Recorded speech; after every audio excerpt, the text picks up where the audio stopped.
Good evening, everyone. Welcome to our program tonight.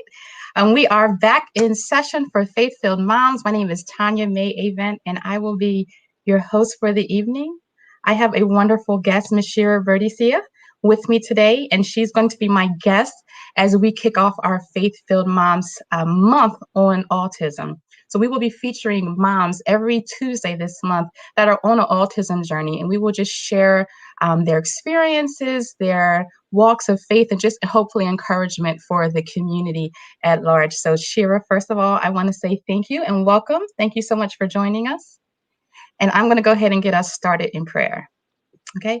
Dear Heavenly Father, we thank you for this day. We thank you for this ordained time that you have brought for us to just have this discussion and to just get to know Sheera better and kind of just find out where she is on her journey.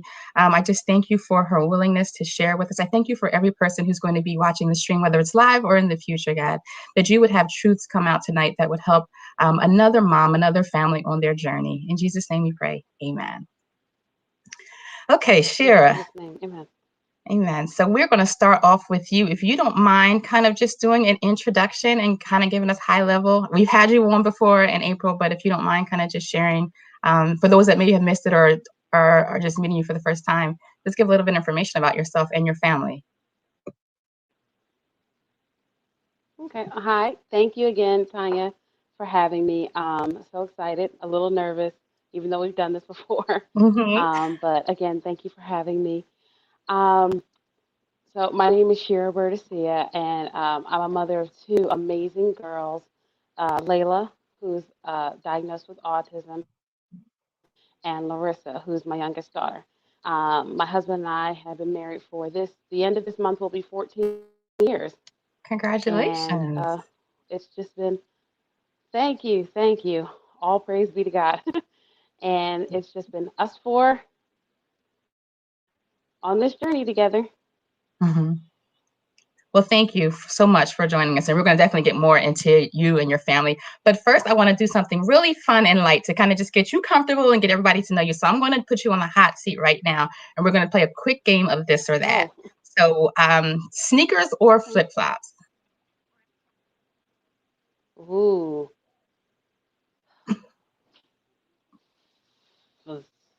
sneakers, Cake or ice cream? cake. Cake. I would say both on that. Like, I don't want to choose. Beach or mountains? That's fair. Oh, beach, all day long, beach. A road trip by plane or I'm sorry, road trip by car or a trip by plane? Car. I love the sightsee. Yes, I like to pull off on sides when I see different, points of interest. So, okay, a hotel or a cabin? Definitely. A hotel. A hotel. All right, Yeah. white table dining or casual fare? Hmm. I have to say casual affair. Mm-hmm. Mm-hmm. I like the Yeah. white table. Something It's nice to comfy. get dressed up and go out, but yeah, it's casual fare. Yep. And the last one is going to be coffee or tea. Oh, coffee forever. Yes, yes.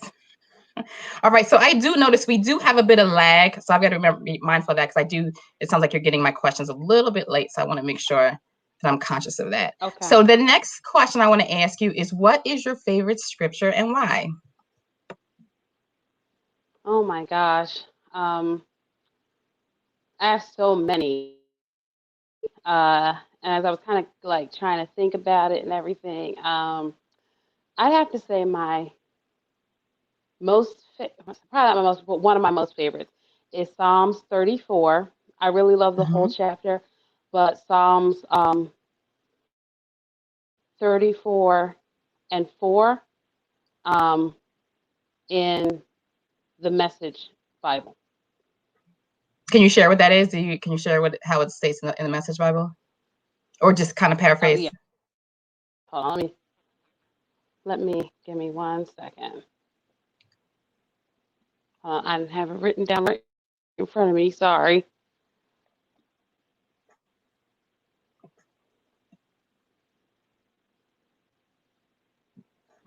34 and 4. Sheera, we lost your picture, your screen. Oh, give me 1 second. So, am I back now? You're coming back. Wait. Do you see me? There you are. Yes, I can. Oh, okay. So Psalm 34 and 4, in the Message Bible, it says, God met me more than halfway. He freed me from my anxious fears. And I think Hmm. that, I love any scripture that talks about God's promises, just his truth, his faithfulness. But I think, especially talking about this journey, like that's been a big one, that he met me more Good. than halfway. Like he reached out and grabbed me. Always there to catch us and pick us up. Mhm. Yes. Okay, let Mhm. me ask you this. What book are you reading right now? Oh my gosh. um, I love reading quite a few different books, and I like to jump sometimes from book to book. But Mm-hmm. right now, I'm reading actually the book that you're featured in. The I guess it's the newest Chicken Soup book. Yes. And yes, I absolutely love it. I don't have it right next to me right now. I'm sorry, but Any favorite stories stick out I to you love it. though? I absolutely love your story. Oh yeah, absolutely. First of all, your story, um, as we've spoken about before, it completely resonated with me. The mommy and daughter hair time and letting Mm-hmm. them know, how beautiful their hair is, just the way it is, and different preferences with our culture and everything like that. But letting them know that their freedom in expressing their hair and who they are. So Mm-hmm. I love that. And there was another story that actually resonated with me, and I don't remember quite the title of it right now, but I remember the central theme of it. There was a young woman who was in a store um, with her young child, and I'm not sure if her family is interracial, but Mm-hmm.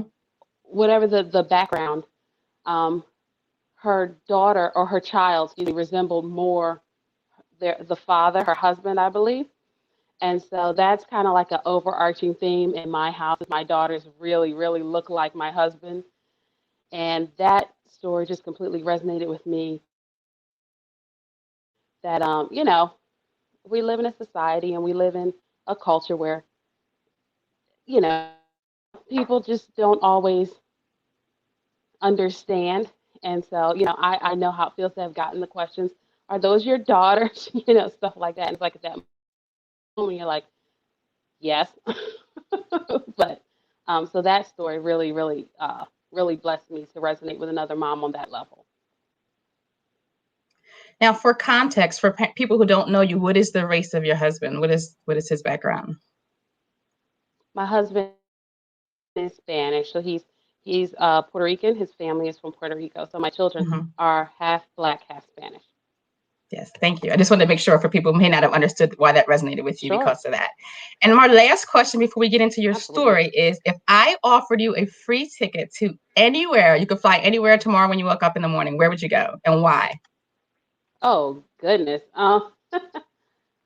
it would have to be. This is going to be a funny one.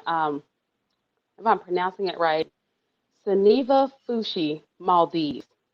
If anyone's ever Mm-hmm. seen like pictures or video of those really remote, um, like single family cabins in Oh, Maldives on the water? Mm-hmm. on the water with the slide going right into the water, Yes. that's something I'm like, that's a bucket list thing. Somewhere at some point in life, we're going there and we're getting on that slide. That's awesome. Thank you. Well, thank you. That was fun. So thank you for being a good sport and participating. So let's go into your Sure, story, absolutely. which is going to be coming out tomorrow. I'm going to actually put the website for those that may not have it for Destined for the Dub. That is the the website and the blog for the ministry. So if you have not subscribed, we're going to ask you to go to the website and please subscribe so you can catch Sheera's story tomorrow. But Sheera, you have graciously found or agreed to be my guest blogger. So we're going to be sharing your story tomorrow. And it's a story about transitions. So if you don't mind, when we first start, again, to give context to people who may not know you, can you talk about Layla and just what her diagnosis is on the spectrum? Sure, absolutely. So my oldest daughter is Layla. She's 14 years old, and she's diagnosed with autism spectrum disorder. And for the most part, it's a cognitive and developmental disability um, where she has delays in her thought processing, her communication, her social and emotional communication, and then like the spectrum is very broad. So there can be delays or disabilities in gross and fine motor skills. And in the very beginning, Layla had mostly delays in fine motor skills, which have gotten better over time with a lot of therapy and everything. So she's very high functioning, and at this point, we've worked through communication delays. At one point, she was unable to communicate verbally at all, Mm-hmm. and now she's able to communicate verbally. And a lot of what we are where we are right now is mostly a lot of social and emotional communication barriers. So we're working Mm-hmm. on those, and then still some minor academic delays just in her thought process. Once she gets it, she had it, but getting to that point. So that's kind of where she is right now. Okay, thank you. Thank you for sharing that. And so your story is Absolutely. a story of transitions. So the first transition Hmm. I want to talk about to you about tonight is her transitioning to high school. I cannot believe that. I remember she Oh, was born in a baby, so oh. transitioning to high school. So she just started high school last week, right? As a Hmm. freshman. Yeah. So talk about your feelings leading up to the start of school, of high school, and how did you prepare for this major transition in her life and in your life too? Okay. So, so her transitioning to high school is hard enough, and then transitioning during a pandemic it's just made it so much harder. But Hmm. I'm grateful to God that we've been getting through it. So leading up to her going into high school, we we've just taken really most of our some of our time last year. She was finishing up eighth grade, and most of our summer just preparing her for kind of what high school would look like at this point Hmm. for her as a freshman, and then also during the pandemic because there are a lot of things that are very different from just entering high school in general. The masking, the social distancing, all of those things. So a lot of it was preparing her for being comfortable with that and understanding um, her space versus other people's space. And Hmm. because, well, let me backtrack just a little bit because last year my children were on full remote, and that was a juggle in and of itself with me and my husband's professions. So not only were are they entering two brand new schools, um, but that's also off of an entire year of full remote learning at home and all of the challenges that came along with that. That thank God we got Hmm. through. Um, so a lot of it was kind of like working. We did based on her IEP, which is her individualized education plan. I put together kind of like a summer packet for her, and we worked on some of her goals and some of her areas in academics, mostly her math and English, um, from where she was in her most recent IEP as of eighth Hmm. grade.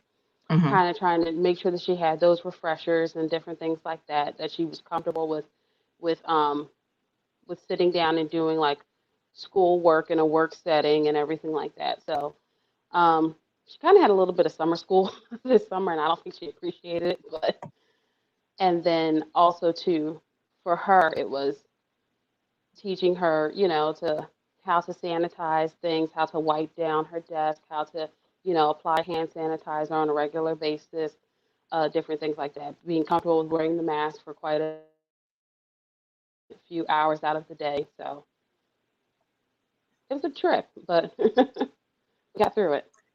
Good. Good. And she's in an integrated classroom, correct? Yes, yes, she is. Okay. So the next, and for those that are watching, if anyone has any questions for Sheera as she's talking, or please feel free to post them in the comments, because we will have a question and answer part at the end. So if anything resonates with you as you're hearing her story, please feel free to post your questions or comments in the section there, and we will get her questions at the end of the interview. Okay, so next question for you.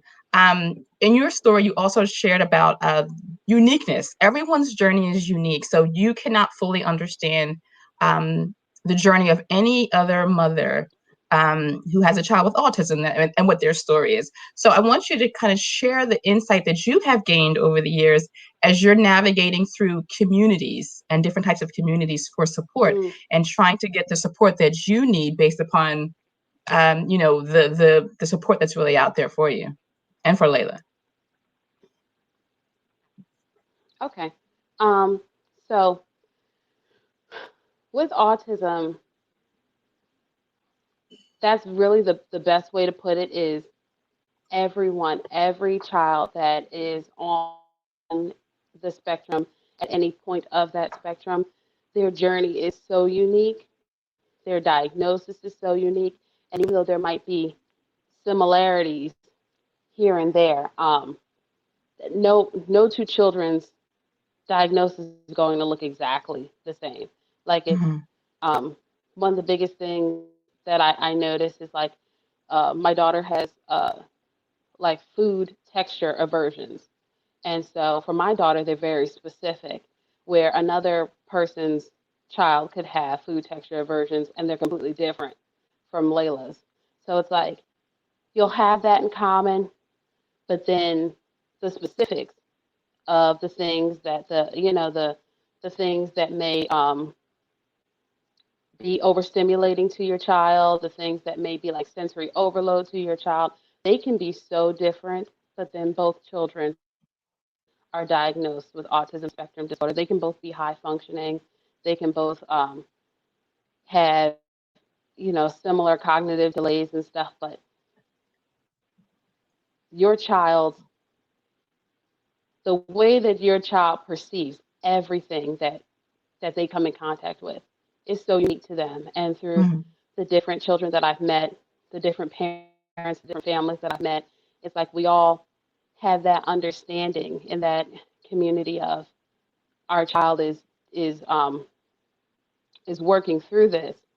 But even in that, you can look at each different child and see so many tiny finite differences, and they may seem small, but to that child's development, they're the world. And it's like if you can have two children that are on the spectrum, they both have food texture aversions, and I'll use of course Layla as an example. Layla doesn't like foods that I kind of call slippery, like noodles, stuff like that. Okay. But if I'm making, say, dinner or something like that, and we might be having dinner with another family, something like that, and another child might be on the spectrum, they might be completely fine with noodles, like in a pasta, but might not like toasted bread because of the roughness of the bread once it's toasted. So it's little details, and it's being cognizant of all of those Yes. very Yes. small details. So Yes. yeah. That's amazing. And thank you for that insight for someone who may not ever considered it or aware of that. And sometimes you do, people are out in public and you may see a child have a meltdown or just kind of be out of their own comfort zone. And you just, I've seen it. I was even reading a friend of mine's post, and they were asking for different comments of horrible things that people have said to them. And these are all mothers, I believe, that with children on the spectrum. And it was almost like, can't you make him behave? Or have you ever beat him? Or, just all those insensitive type of things, but not really even understanding those physical sensitivities, those sensory sensitivities. I mean, it's like you said, the spectrum. It could be so many different things on that spectrum, and each child is unique. Yeah. For what their conditions may be. It's amazing. Yeah, and Yeah, I thank think you. And that go ahead. that's one of the biggest points. I'm sorry, about it is when your child is having a hard time adjusting to an atmosphere. That's how I like to say it. Mm-hmm. When they're having some type of a sensory overload and it comes off as possibly a tantrum or them acting out or a behavior or something like that, it's literally like, have you ever felt like almost like that tingling feeling on your skin, like almost like it's irritating to their senses, it's irritating to their skin, and Mm-hmm. and you have to have so much grace, not just with the child but with the parent, because at any given moment that parent is maybe trying to just do something functionally in their Mm-hmm. daily life, Mm-hmm. and your child has to be a part of your life. You can't just leave them out of it. And then on top of that, that mother, that father, those parents are trying to understand every single day something unique about their child, something unique about how their child is processing this. If they're processing noise, if they're processing a certain kind of noise, it might not even be loud. It just might be like a whistling sound or a Mm-hmm. scratching sound. Decibel, right? Like, Yeah. there are Yeah. so many different things. Yeah. And to be so sensitive to, and it's almost like, even to say, oh, have you disciplined that child, or something like that, is it's like disciplining them for their absolute human nature. It's like, Yes. Yeah. it's like the pain you feel from possibly getting, let's say, burned on the stove. It's like someone reprimanding you for feeling the pain of being Mm-hmm. burned. For yelling out. To Mm-hmm. them, it's Yeah. literal. Yeah, it's literal. It's pain because their bodies and their minds do not know how to process it. Like, we process the noise and it's loud, but to them, it's like it's loud times 50. You know. Mm-hmm. And it could almost be like every day could be lead to a new discovery too. You know, no matter how old Layla or any child is getting, Absolutely. it almost seems like, yeah, that something new could come up tomorrow that you weren't even aware of before. And it does. And they're children who started off as babies, and then toddlers, and then children, and then adolescents, and now, like, I have this teenager.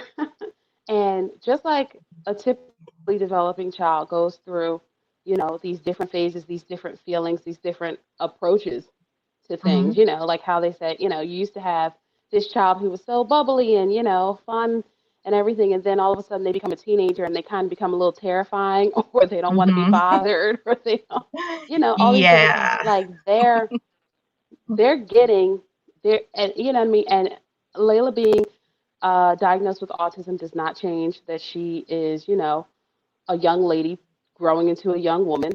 She has Mm-hmm. hormones just like other Mm-hmm. women have hormones, you know what I mean? All of that plays a part in how she perceives the outside world. And, she catches an attitude just like the rest of us.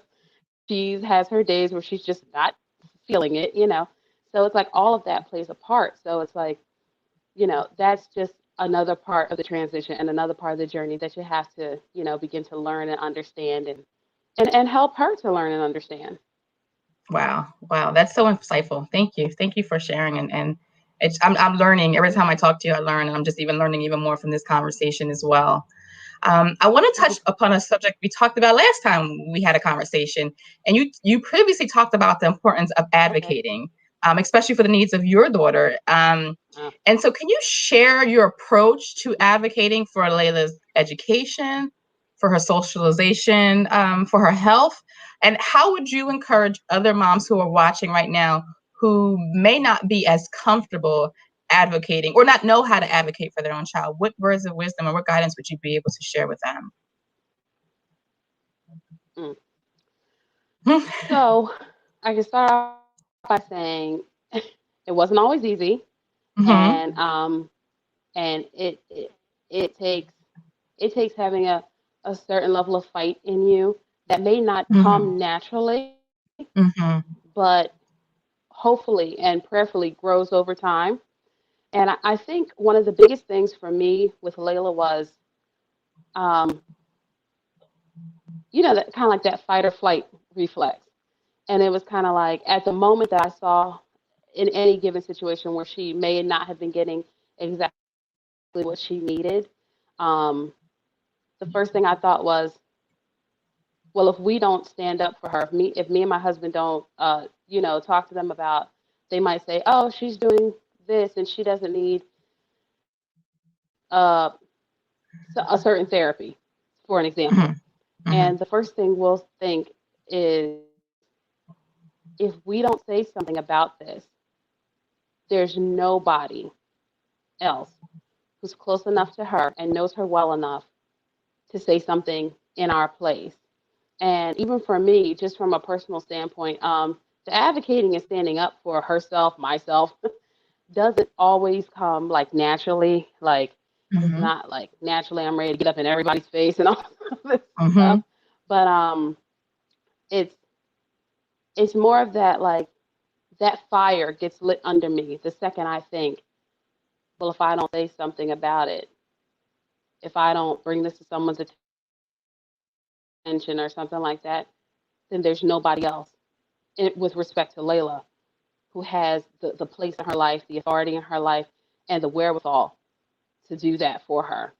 And so I'm like, it comes down to it really is only us. Like, um, you know, and then I think to myself, I'll say this. If I could say anything to parents out there of children diagnosed with autism or any disability, honestly, is there's a lot of specialists, and I'm in the medical field. I've been in the medical field for 8 years, I think. Um, so of course, I have the utmost respect for medicine, technology, education, science. But what I will say is that from a maternal standpoint, no one, no doctor, no nurse, no therapist knows your child like you do, and Mm-hmm. they only get to see a piece of your child at a moment and specific to, where they're working with your child at that time. And like I said, I know that I went to school very hard for my education, and my hat is off to every other medical professional who went to school and did the work for their profession and for their education. But when it comes down to my child, I'm her mom. So I look at it as no one, absolutely no one on this planet knows her better than I do. So Right. Right. I spend I spend the greater part of every single day with this little girl, and I know everything. I can see a reaction, an overstimulation, anything. I can see it 10 minutes before it happens, and so you're always thinking, what's about to happen next? Let's jump in and stop that. So it's the same way with advocating for them. I would say to any parent, you know your child better than anybody. So if in your heart you think that they need something, a therapy, a service, a certain type of educational plan to go to a certain kind of school, fight for that. And even if you fight for that and you get to that place and then you realize, okay, they need something different, that's what life is really about. And this is just in the respect of, you know, a tailor-made kind of like plan and routine for your child. It's Mm-hmm. trying something and seeing if that thing is meant for you, if that thing is working for you. So with your children, it's the exact same thing.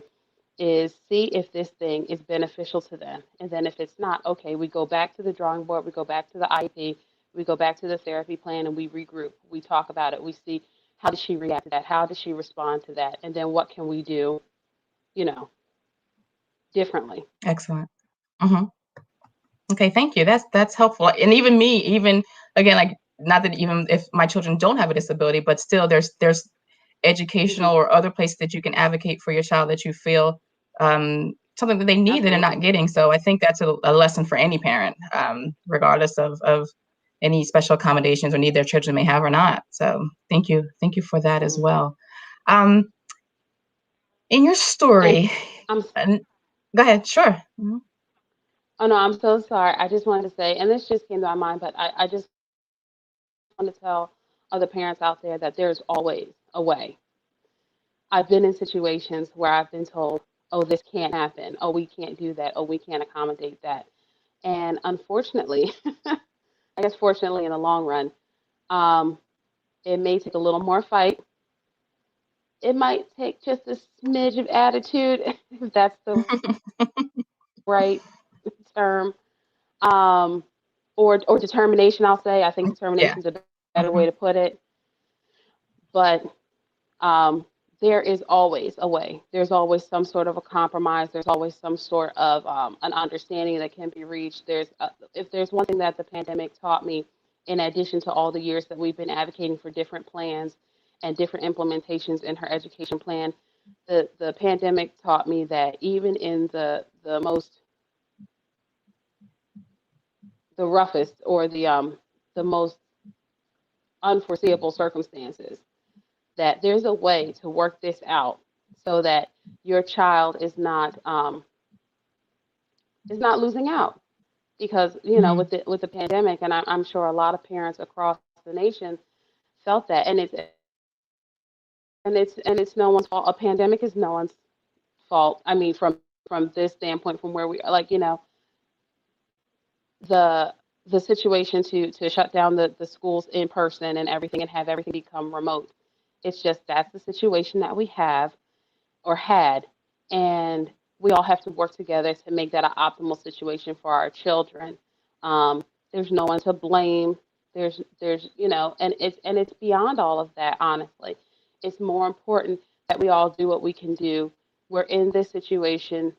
It is what it is, honestly. Hmm. And Hmm. at this point, we all need to work together. All of the adults in the room need to work together to make sure that the children are getting what the children need, no matter what that looks like. If they have to be home, then we do what we need to do for them to be able to do it at home. And so, the pandemic really kind of, I guess, elevated the notch with respect to the determination I needed to have to make sure that she wasn't falling behind simply because remote learning was a necessity, and then um, for us it became a preference out of safety. So, Hmm. Thank you for adding that on. Again, this conversation has been so insightful. I'm just getting so many nuggets from you. So again, I appreciate your wisdom, your knowledge, your information that you're sharing. It's a wealth of knowledge. So thank you. oh, So in your of course. story, you talked about creating a safe space for Layla, and sometimes creating a safe space can mean keeping people at a distance, even family members, Mm, close friends, whatever that relationship determination may be. So I'm going to ask you, why is creating a mm, safe space so important? And how do you personally go about creating that space? okay. So with respect to Layla now, and I'll say, of course, we all know our children, grow and change over time and everything. And something that I've learned and that I'm seeing in Layla is that her delay in communication is not necessarily her delay in perception. Hmm. So I've seen that Layla can pick up on things extremely quickly, and you can see it in, like, in the most, I want to say, random um, reactions, like a tilt to the head like this, or or it'll be, you can tell when the wheels are turning, and even if she can't communicate that right at that Hmm. moment, you can tell that she's absorbing what she's seen, what she's heard, all those different things. So as she's getting older, um, I noticed that it was important to make sure that her home space was, completely. like just a peaceful atmosphere. Like I have a policy: when you shut your door, everything outside that door does not matter.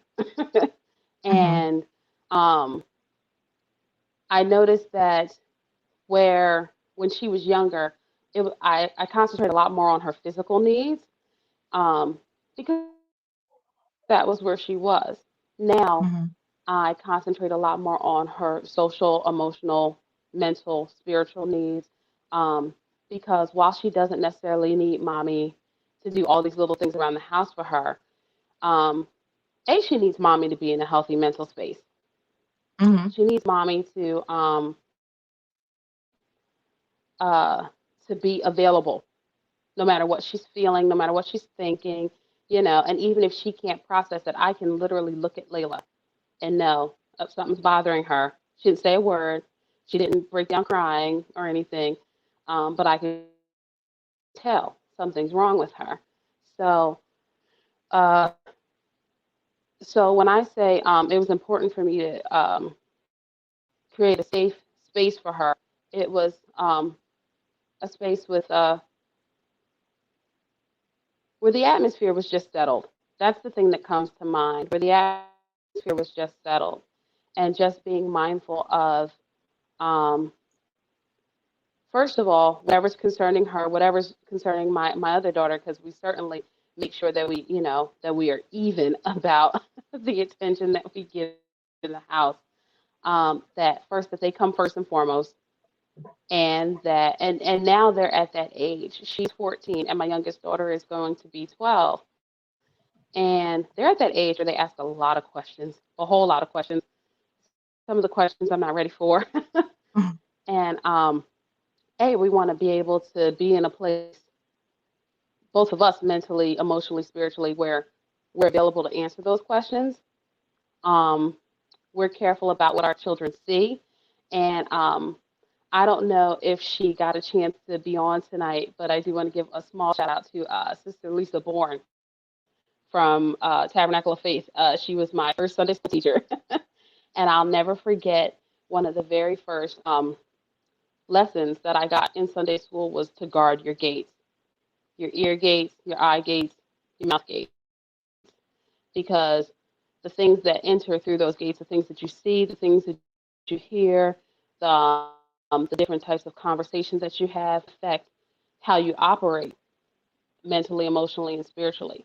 And so for us, that's kind of where we are now, is promoting um, just just a calm, laid back atmosphere where there's just not there's it's just like being home for children, for families, should be lighthearted. It should be where everyone gets to let their hair down, relax, take in the day, talk about your day, feel free to express whatever's on your mind. And so that's something that we really try to promote, especially now that they're getting older, and the conversation has shifted more towards what are you thinking rather than what you need physically. Mhm. Mhm. And I love that safe space, that place that you create, that environment of just safety and of peace in your home. You think of the word home, and And that's what home should be. you're right. And the other thing that I was thinking that I wanted to add was it's loving people, still having the relationships that you have, and knowing that those relationships are strong and those relationships are rooted in the Lord. And Mhm. it's like with anybody's life, the Lord takes you through transitions and changes, and those relationships go through those transitions and changes too. And even of the different people that I know, their children are older. Some of their children are grown. Some are in high school. Some were babies, and now they're, you know. So everybody goes through their different changes, and the dynamics just change. It's not that anything necessarily lost or forgotten or anything like that, but it's just you adjust. You adjust to what's needed in your life at this time.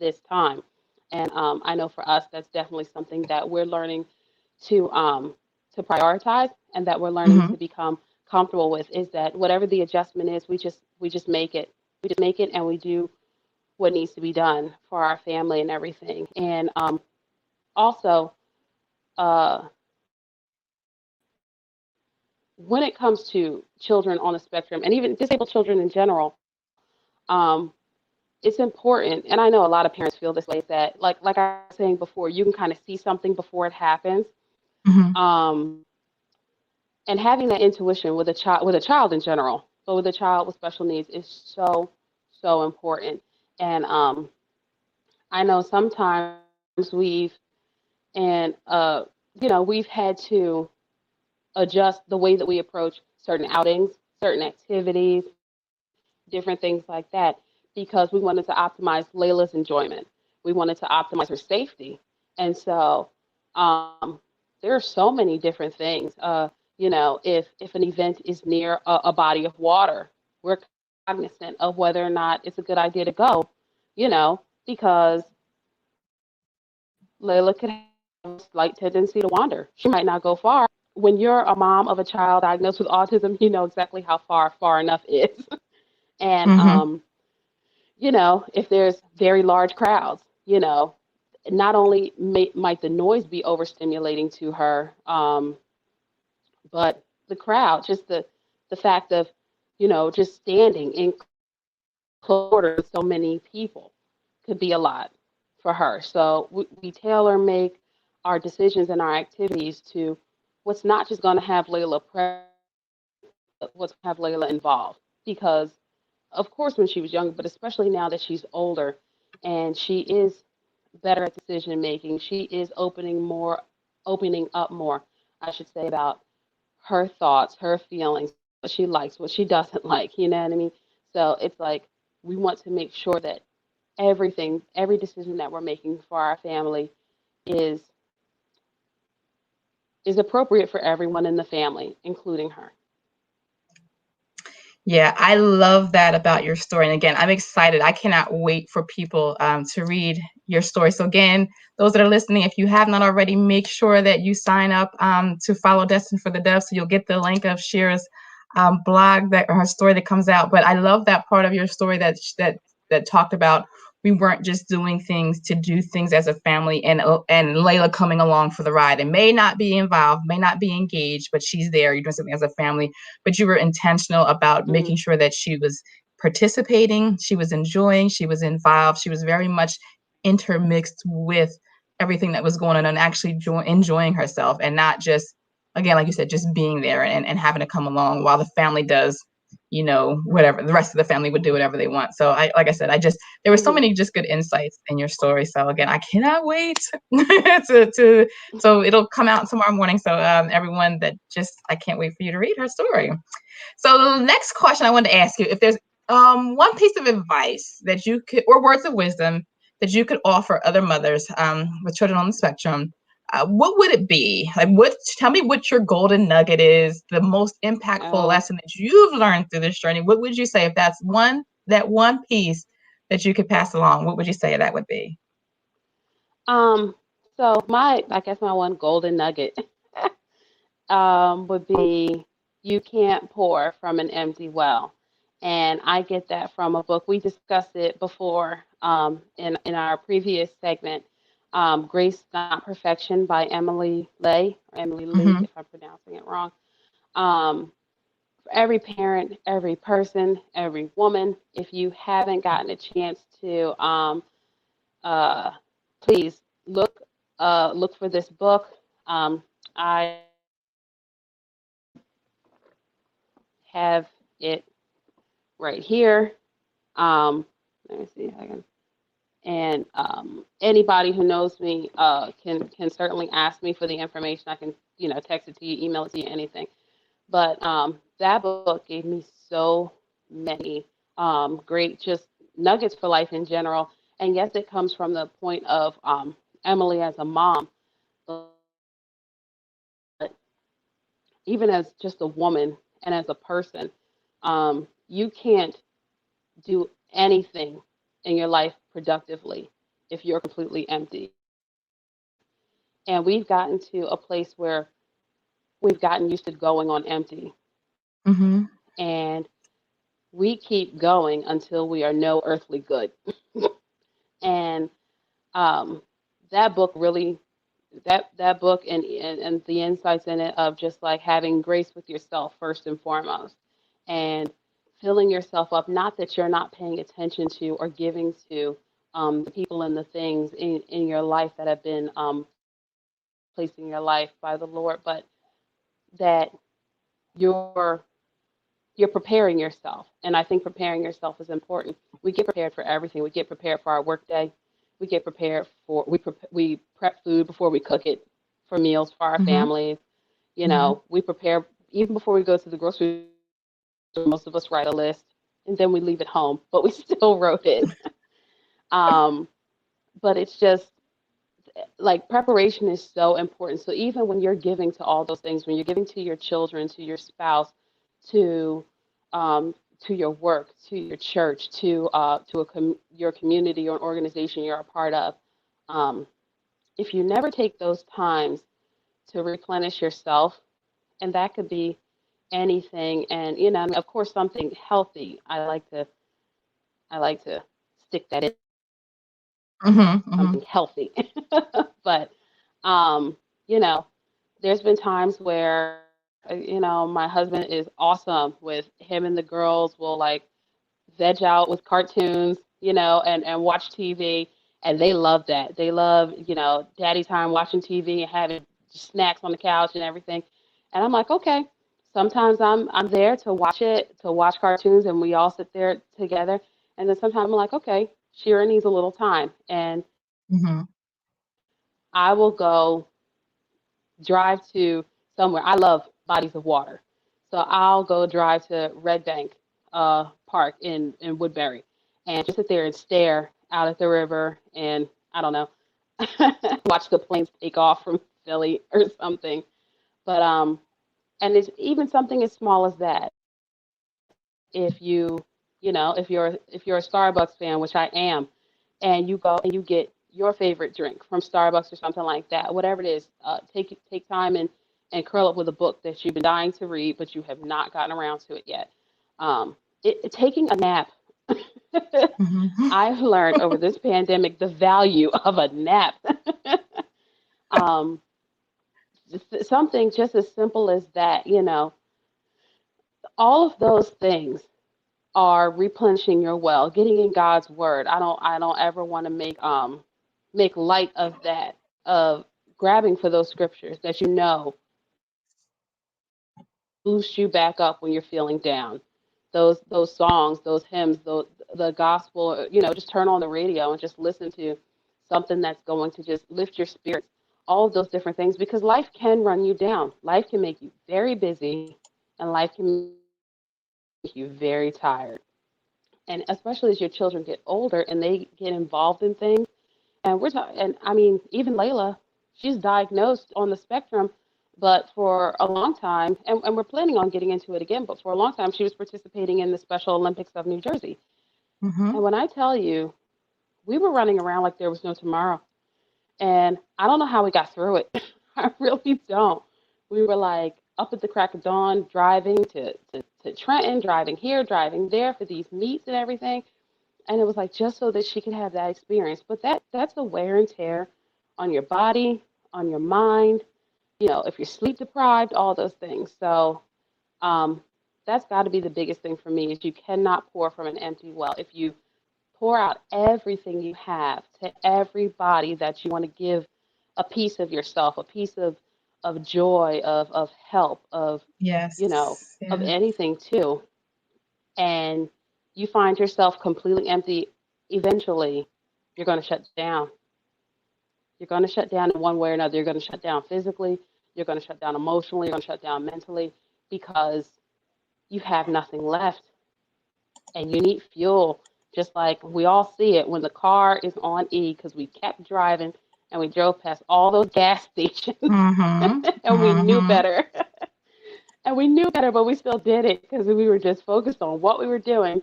And then the gas light comes on, and now you're panicking. Like, pay attention to your internal gaslight, if that makes sense. It does. And when the try to take care of it before the light comes on, but especially when the light comes on, do not go to empty because you're giving and giving and giving. And it's it's not a bad thing to say, but if you keep giving it, people will take it. And it doesn't make them bad for that. You're offering it to them. Mm-hmm. Um, and especially if you have, like me, I have a habit of wanting to be helpful. Sometimes it gets me in trouble. Yeah. And it's like sometimes you have to stop and be like, wait a minute, is this and it's funny, it's another one of my favorite scriptures, but it goes back to that the scripture is I believe it's in Corinthians, and it basically says everything that's lawful is an expedient. Yes. And it basically is that you can do anything, even though the word says it, but is it beneficial? Is it constructive? Is it timely? You know, are you just doing it to do it, because you can? Yeah. And, even over these past 18 months, I want to say I've really, really we have as a family started to evaluate what's beneficial, what's crucial to the here and now. And sometimes, especially with the pandemic, sometimes you have to just focus on the here and the now. And even as the word says, tomorrow will take care of itself. Yeah. Yeah. It really Absolutely. will.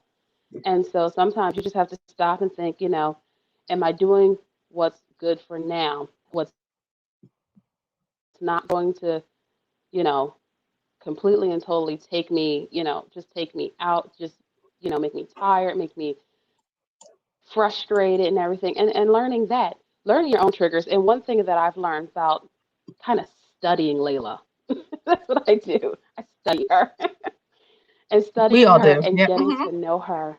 Yeah, just studying all the little ins and outs. I'll just be sitting there staring at her and just like, oh, she reacted that way. And now it's like a mental, it's back there. So the next time she does it, now I know why. Checklist. Right. It's on your But checklist now. yeah, yeah. And I'm like, as I've done that, it's almost like I've learned how to start doing that for me, is studying myself. What are my triggers? Mm. I'm studying her for her Mm. triggers, but I never started to realize mine. What are my triggers when I start to get frustrated, when I start to get short tempered, when I start to get tired, when I start to get upset, when I Yes. start, and I'm like, Yes. those things, we gotta start dousing out the little fires. It's the little fires that blow everything up as smoke. That's how Yeah. I feel. And it's like finding those little fires and putting them out Before before they become an inferno. they turn Yeah. into Before something before they big. blow up. Yes. Yeah. Exactly. Yeah. Yes, Yeah. that's exactly it. And it's just like I was so intent on finding all her little triggers and dousing them, teaching her how to work through them. And I didn't realize God teaching me these lessons about myself is as intentional you are about finding her triggers to help her and her development, her maturity, her healthy growth. Be that intentional about yourself because she's watching Yes. you. She's watching you, and you're sitting there trying to make sure that she's having a good day, and she's sitting there watching you everything short of Have a lose it. meltdown. Yeah. Yep. Having a major meltdown in front Yeah, of her face. yeah, and she's like, I love wait, it. yeah, she's like, Go wait, ahead. I can see my daughter saying this to me in her mind. She has sat there and made sure that I had exactly what I wanted to eat, the exact thing that I like to watch, that the music in the car wasn't too loud, and everything, Hmm. and all the while, my phone's going off, text message here and there, my you know what I mean, like I'm sitting there trying to like hurry up and run to the grocery store and then get home at a certain time and then this and then try to fit this in there and everything. And she's like, this lady is she's making sure I don't run myself raggedy, but she's running And herself she's running herself raggedy. raggedy in the point of it. And it's funny, I Mm-hmm. put this that you said that I have it written right here. It's taped to my desk. It says, am I pouring from an empty cup? And I wrote this down as far as me trying when I'm writing. Am I able to write when I'm empty? What am I doing Mm, to refuel and to refill myself? I'm always wanting to pour out and minister. But what am I doing to mm-hmm. refill that cup? How do I have something to even give? How am I replenishing myself to have something to even give and to share? So yeah, this has been a Oh yeah. wonderful. So if there are any questions, again, feel free to post them in the comments. Sheera, I know this is our second time that we've had an interview, so I figured it'd be fun to turn Mm-hmm. the tables and give you an opportunity Oh, to ask me a question. So is there okay. anything that you would like to ask me? Yeah. Hmm. Okay, let me see. Since we're talking about daughters and transitions, so your oldest, Kennedy, if I'm not mistaken, she's a senior in high school. She is, yes. Okay, so the reality of it is that that will be mine's is a freshman, so Mm-hmm. she'll be a senior soon enough. And so I guess the question I could have for you in transitions, because of course this would be something that, wisdom that you could pour into me and so many others who in 4 years or less, they're going to be looking, they're going to be staring their child in the face and their child's going to be going off into adulthood. So with the transition, I guess quickly approaching in a sense of her becoming an adult, of her graduating from high school, possibly going Mm-hmm. off to college, maybe going somewhere far, near, who knows. How are you kind of like dealing with that and preparing uh, for how that's going to affect her and you? I'll tell you, I'm trying not to live with the regrets of what I could have done or should have done.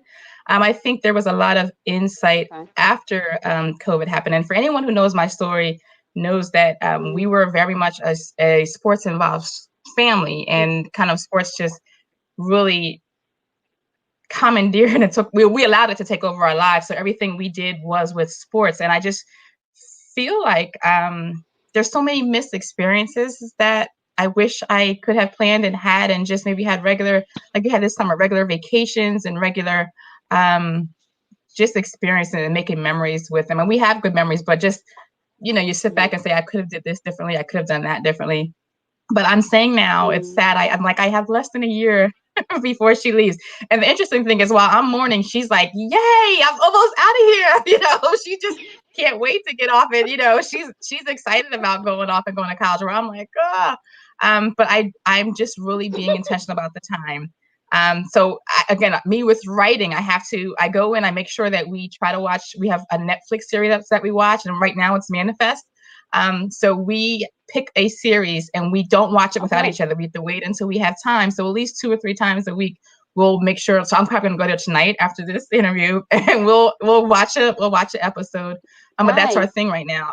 Just spending that time and watching Manifest. But really, again, just over this next year, making sure that I am being intentional about the time that we spend. And I'm also thinking, what haven't I taught her yet that she needs to know before she leaves? So I'm kind of just spinning my wheels and saying, you have to do this, Tanya, you have to do that. You've got to Right. show her this and show her that. So I am just kind of almost racing the clock of what do I Mm-hmm. need to do to prepare her? Because once I drop her off at college, in a sense, my work is done. I've raised her and I'm handing her off to this school Mm-hmm. to kind of transition to that next phase of her life into adulthood. So I'm asking myself, what is it that you need to do to before you release her into the world? So that's my journey. That's what I'm doing. Mm. That's So good. thank you for that question. Yeah. Thank you. So you have time, Of course. but it does go fast. But just I would say over these years, Oh, just be intentional. Be intentional about your time. So, okay. So I, for some got reason, it. I cannot share the screen anymore, but I do have a question here. And actually some comments I want to share. So Cynthia Bryce Barton said, "This is great. Thank you for posting. I never knew, but I gained some great insight tonight." So thank you, Cynthia. And then Janine Gray Robin said, Oh, that's a perfect way to put it. Watch your gaslight. So that was on your comments earlier. So, and then Christina Smith said, "Wow, so oh, many awesome. diamonds being dropped." So thank you all for those comments. But we do have a question from Cynthia May. Did you ever have a specific conversation with your daughter about her diagnosis? And if so, how did you navigate that? Okay, so I haven't because autism or autism as we know it right now um, is there's an impairment in cognition and understanding. So I never had a formal conversation with Layla about her diagnosis, um, but I do try to explain to Layla on occasion because basically the best way I can put it is she can get frustrated when something's not coming quickly to her, and she's like, you can tell. that she wants to get it, and kind of like that, there's that gap in cognition, in being introduced to something, recognizing it, understanding it, and then executing it. And so there's a gap, there's a delay in each one of those segments in her perception and understanding. So we do have a lot of conversations about how she has to work on taking her time and how it's okay to take her time and not become frustrated with herself because it takes a little longer for some things to come, not necessarily naturally, but to become a well practiced habit. Hmm. So no, I don't think that at where she is right now, she would understand. I do believe that she understands and realizes that there is something different about her. I was about to ask Um, you that. Yeah. I do believe that she understands that, and I believe that for two things. And this is it's my Layla, it's my girl. I believe it because I see when she feels like she should be able to do something and she's having a hard time. I see that frustration, but I also see Hmm. just a little hint of manipulation there where there's kind of like a, oh, mom, because it's me and I need this, so you should just give it to me. And I'm like, no, Hmm. you got to work through it and learn how to do it for yourself and everything. It's just little things. Like she'll want me to do something with her hair that she very well knows how to do at this point in her life. It's just like, well, mom, it's me. You should do it for me. And I'm like, no, you can do it. And you can kind of see that she gets a little attitude with me, like, I can't believe you didn't do this for me, like, and I'm like, no, you got to learn how to do it for yourself. Because one day, prayerfully, you're going to be at that stage where you can live on your own and you can do Hmm. little things for yourself. Mommy prayerfully wants Hmm. to be nearby, but hopefully you get to that place where you're comfortable living on your own, close, Yes. but on your own. Yes. So, Put on your own. Wonderful. So that, like I said, that was a great question. I was going to follow up with her question. It really just at some point when you had that conversation, because obviously hmm people, when she's on her own, people are going to treat her differently. She may be experienced things that she's never right. experienced before, and just being ready and able and prepared to be able to handle maybe some of the not so nice people and responses that she may have to deal with as she goes into adulthood. And I do want to just bring to light something. Her new teacher, her freshman teacher, Miss Kempton, and she's phenomenal. She's absolutely amazing. I've only known her for a few days, but she's great. Well, that's good. And I That's a do want prayer to bring to answered. like just a small conversation that, yes, yes, amen. But even in the small conversation that she and I had, and we were just talking about how we prepare these children, these young people, these young adults with special needs to go out into society. But how are we preparing society to receive them? And Mm. me and her just completely resonated in that moment. And I was like, oh, I feel like I got another advocacy mission going, you know, Mm-hmm. because I was just like, that is so completely true, and that's so completely on point. Is that we're constantly teaching them how to integrate into society, but are we making sure that society is welcoming them in that integration, and especially as people in general, um, we understand that, especially now more than ever, that diversity, inclusion, integration, all of those things are so crucial to a healthy societal norm. And you know, are we helping people to understand that this person is not? I saw it a long time ago, and I believe it was part of a slogan for a special need, but I don't remember which one. And it said different, not less. And are we really Mm. driving that home for people to understand? Layla, even I think when we go to different activities, different events, where in our church and in our community and everything like that, you're going to see a lot more typically developing children than you see children on the spectrum or children with special needs. But Right. That doesn't mean that in any of these spaces, in any of the, should we not be taking the opportunity to be more accommodating to these children? And I thank God for all of the spaces and the venues and the events and the organizations that we've been a part of that have been so accommodating and so welcoming to Layla.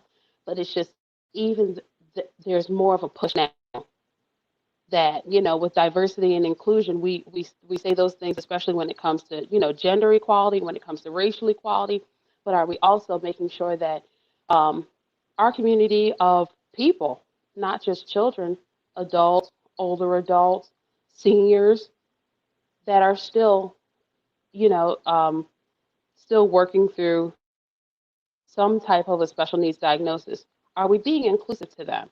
Are we being mindful of their needs? Are we making accommodations for them? Something Are we thinking of it as like a physical disability, like a wheelchair ramp for a person who's in a wheelchair? Are we making sure that we're also making accommodations for someone who may have sensory needs? Mhm.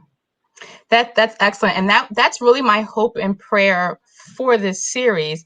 We obviously want to encourage mothers that have children that are on the spectrum as well, but I also want there to be mothers that don't but want to come and learn more, because this is an opportunity to Hmm. give us insight into your world, and really how we can Yes. teach our children to um, be in the classroom with children that are different than them, and to not Hmm. make fun and laugh or make them feel bad, but to still be able to be an ally, be a friend. And then for us, I think, as well as parents, and just in society, think about you go out to a restaurant, or you're going to a grocery store. You might Hmm. see these sensory overloads where there's a meltdown or something going on, and Yes, it's not that you have to absolutely. sit there and just stare at the family and make them uncomfortable, because now hopefully you have that education and that knowledge, what's going on. Maybe you send the mom a smile and just it's okay, or say a quick prayer Hmm. for them. I just want to bring that kind of awareness with this series. So in Absolutely. that, I want to go ahead and close out tonight. Thank you so much. This was a wonderful, wonderful conversation. And again, if you have Yes, not thank already, you. please go ahead. Yes, and just if you don't mind following Destined for the Dub, so you can get notified on Sheera's guest blog as soon as it's posted tomorrow. And I also wanted to pull a plug. You mentioned Special Olympics. So our guest in 2 weeks, Deetra Smith, actually works for Special Olympics, and she's come before and she talked about her Oh, son Miles. So that's going to be another great conversation. But even next week, we have Miss Donna Blake, who's going to be joining us, and her son is awesome. KJ, and she has an amazing story as well. He's another one that is going through high school, and I remember him as a little boy, and just to see him growing and transition. So I'm so excited about all the conversations that we have scheduled for this month. So I invite you every Tuesday this month in September. Please come back and join us. We'd love to have you. And again, those, I see the comments coming through, but we are not able to, for whatever reason, respond. But we'll go back on Facebook, and Sheera and I will go and like your comments, and feel free to engage with both of us, send us friend requests as well. We'd love to continue the conversation on as well. And I'm going to close Absolutely. out with Janine Gray Robbins. She said, I think it's best to remember the ripple of acceptance. That's a perfect comment to end on. The ripple of acceptance. Oh That's yeah. amazing. Wow. Yes. Well, That's thank you perfect. everyone again for joining. We had an amazing time, and we'll be back here next week. Next week, same time, same place. We would love to see you join us. Thank you, and have a wonderful night. Awesome. Thank you. Bye.